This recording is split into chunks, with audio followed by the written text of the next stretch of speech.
कोई जवाब है देने वाले?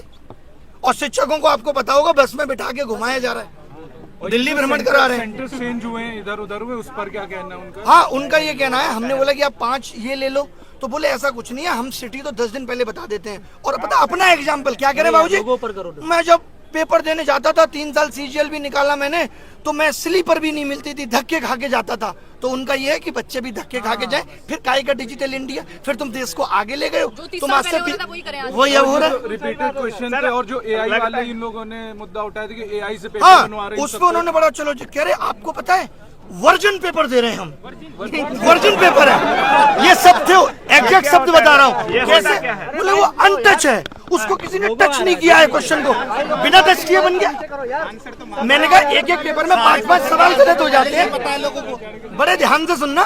मैंने कहा एक पेपर में 10-10 सवाल गलत हो जाते हैं। बोले पेपर अनटच है, किसी और को टच कराएंगे कि चेक कर लो एक बार तो गलत हो जाएगा, पेपर आउट होने के चांस है। आज आप देख लो जो लोग हमारे पेपर बना रहे हैं वो अपने मौसी के लड़के को भी बता दें, उनको भी नहीं पता ये पेपर किस एग्जाम में आएगा। मैंने कहा भाई आप सिलेबस में तो आपने दिया नहीं था, प्रोबेबिलिटी स्टैटिस्टिक्स आप सिलेबस तो दे रहे हो। बोले उससे क्या मतलब है, बच्चे को नहीं पता कि 12th बेस्ड है और 12th में सब आता है। तो मैंने कहा आप ये भी लिख दो कि भाई 12th बेस्ड है, एनसीईआरटी पूछेंगे तो बोले लिख देंगे, ये इनडायरेक्टली तो लिखा हुआ ही है। कुल मिला के उनको किसी बात के लिए इतना सा रिग्रेट नहीं है कि बच्चे परेशान है या एग्जाम सिस्टम खराब है। उनको लग रहा है हम भी धक्के खाते थे, तुम लोग भी धक्के खाओ, धक्के खा के कोई नौकरी तुम्हारे हिस्से में आ जाए तो अच्छी बात है, नहीं तो नहीं। किसी भी बात के लिए उनको कोई रिग्रेट या परेशानी इस बात से नहीं है, वो मजे में है पूरे। सर आप पूरे देश के शिक्षकों को आंदोलन करने के लिए बुलाए थे, अब मिलने के लिए डीओपीटी से बुलाए थे सर। हमको लगता है कि देश के तमाम शिक्षक आए हैं, सारे शिक्षक लगभग आए हैं और इतनी संख्या शिक्षकों की थी। आज जो पूरा क्रम हुआ, जैसे प्रशासन का जो आप लोगों से बिहेवियर रहा, आप एसएससी चेयरमैन से भी मिलकर आ रहे हैं, आपको क्या लगता है जो ये पूरा हुआ? आज सुबह डीओपीटी वालों ने भी बोल दिया था कि मिलेंगे। हाँ। फोन पे बात हो रही थी, बाकायदा नंबर आ रहे थे, ऐसे लग रहा था कितने सम्मान से बुलाया जा रहा है। तो आप सुबह से देख रहे हैं हर चीजों को सर, और पहले से भी लगे हुए हैं। कितना उम्मीद है कि आपके इस रिफॉर्म वाले आंदोलन से, इस मीटिंग से कुछ प्रभाव पड़ेगा या कुछ अंतर देखने को मिलेगा, कुछ सुधार होगा? लेके आए, जितना ज्यादा से ज्यादा बच्चा यहाँ के बैठेगा तो इस सिस्टम को ठीक करके ही जाएंगे, क्योंकि इतनी कमियां है ना। जैसे हमने बोला माउस और कीबोर्ड, हाँ ये मानते हैं थोड़ा माउस दिक्कत कर रहा है हर जगह माउस। हमने बोला एक बच्चा पीटा गया, बोले अच्छा बच्चा पीटा गया है, वीडियो कहाँ दिखाइए, लिंक दे दिया कि भाई ये वीडियो है। उनको ये भी नहीं पता, वैसे उनको एक एक बात पता है, उनको हमारी वीडियो के एक एक शब्द पता है कि हम क्या बोलते हैं। उनको ये नहीं पता कि एक बच्चा पीटा गया है, बच्चों के साथ अभद्र व्यवहार हो रहा है। हमने कहा इन्विजिलेटर आप ऐसे ही रख ले रहे हो, बोले फिर कैसे रखें, चेक करने जाएं कि इन्विजिलेटर क्या करता था पहले, नहीं करता था। तो कुल मिला के सारे जवाब उलूल जुलूल थे और मीटिंग बहुत ही बर्बाद हुई।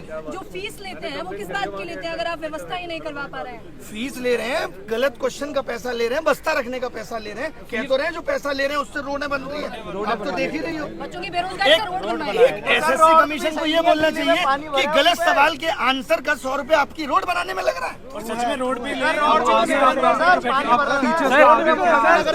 सर रोड भी तो नहीं बन रहा है। धीरे धीरे इकट्ठे हो रहे हैं, पूरे देश से बच्चे को बुला रहे हैं, यहीं बैठेंगे जब तक ये सिस्टम सही नहीं हो जाता। सुबह तक डीओपीटी बहुत नॉर्मल था, बात करने में कोई दिक्कत नहीं हो, अचानक लग गई, कैसे इतने लोग आ गए, ये कैसे हो गया, हटाओ अब नहीं मिलेंगे, ईगो पे ले ली बात, वरना उससे पहले मिलने को तैयार थे। हाँ। सत्र चल रहा है, आप लोग अभी बवाल मत करिए। देखिए अभी संसद सत्र चलेगा, फिर 15 अगस्त आ जाएगा, उसके बाद दिवाली की छुट्टियां आ जाएंगी, फिर क्रिसमस आ जाएगा, फिर न्यू ईयर सेलिब्रेशन होगा, फिर मकर संक्रांति, फिर वैलेंटाइन डे, ये तो चलता ही रहेगा। समस्याओं का निदान होगा कब?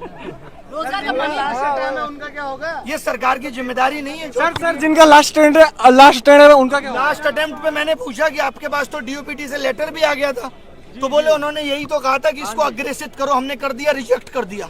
अच्छा साहब बोले रिजेक्ट कर दिया। तो सर सीजीएल में होंगे क्या कुछ चेंजेस सर? कह रहे सीजीएल बहुत अच्छे से कराएंगे। सर कब?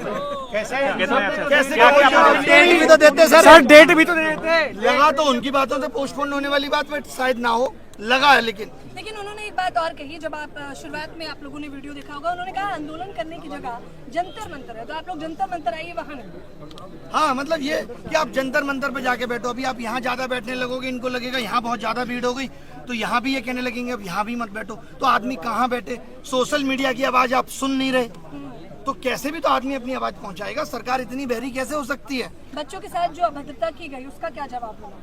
बहुत खराब है ये। लोग बच्चे छोड़िए, आप टीचर्स पे लाठी चार्ज, उनको गलत तरीके से जबरदस्ती बस में बिठा के ले जाना, ये कितना गलत है। और वहाँ पे क्या कर दिया था, टीचर ये कह रहे थे कि भाई 4 लोग हम में से डीओपीटी मिनिस्टर से मिलना चाहते हैं, लेकिन उनका ईगो आज इतना बड़ा है कि वो किसी से नहीं मिल सकते। बात भी नहीं सुनेंगे बच्चे। मैं आप सबको कैमरे के माध्यम से बताना चाहता हूं कि ये 1 साल की भर्तियां 3 लाख करोड़ का घोटाला है, और वक्त आने पर मैं इन सबके प्रूफ दूंगा। 3 लाख 3 लाख करोड़ के घोटाले। आप क्या अपनी नौकरी से 50,000 रुपए की उम्मीद कर रहे हैं, जहाँ इतने बड़े बड़े स्कैम चल रहे हैं। ये एडुकेटी का आना इतना आसान नहीं है।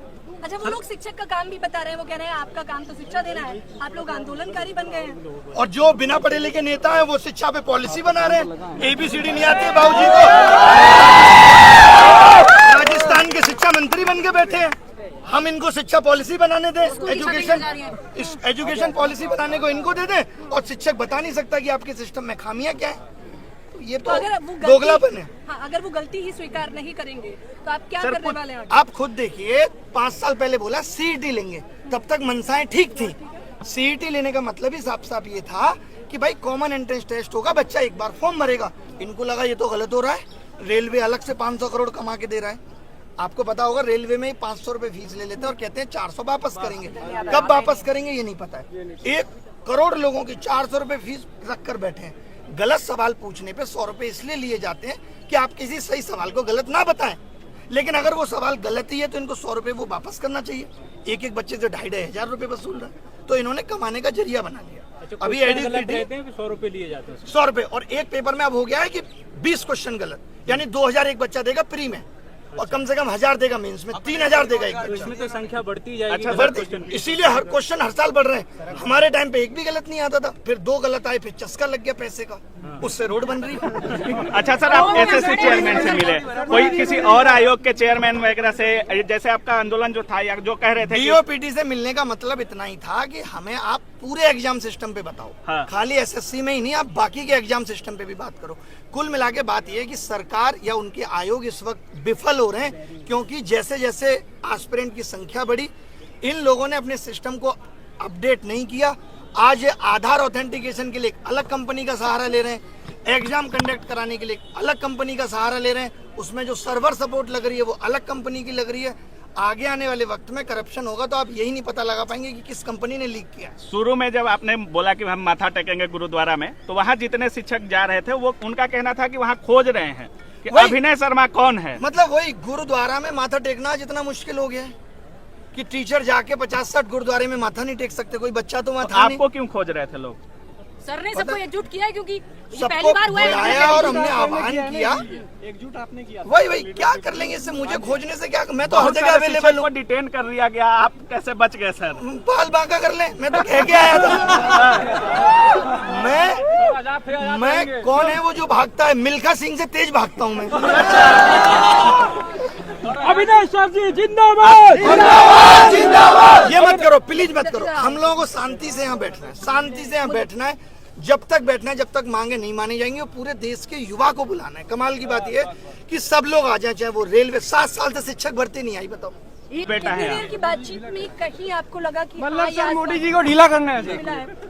कहीं नहीं, कोई भी ऐसा आश्वासन नहीं था जो ठीक मिला है। टोटल इलॉजिकल थी। उनको अपना बताना था हम 16 घंटे काम कर रहे हैं, 8 घंटे सो रहे हैं। फिर ध्यान में आया उनको, नहीं 2 घंटे तो और भी कुछ कर रहे हैं। फिर बोले 14 घंटे काम कर रहे हैं।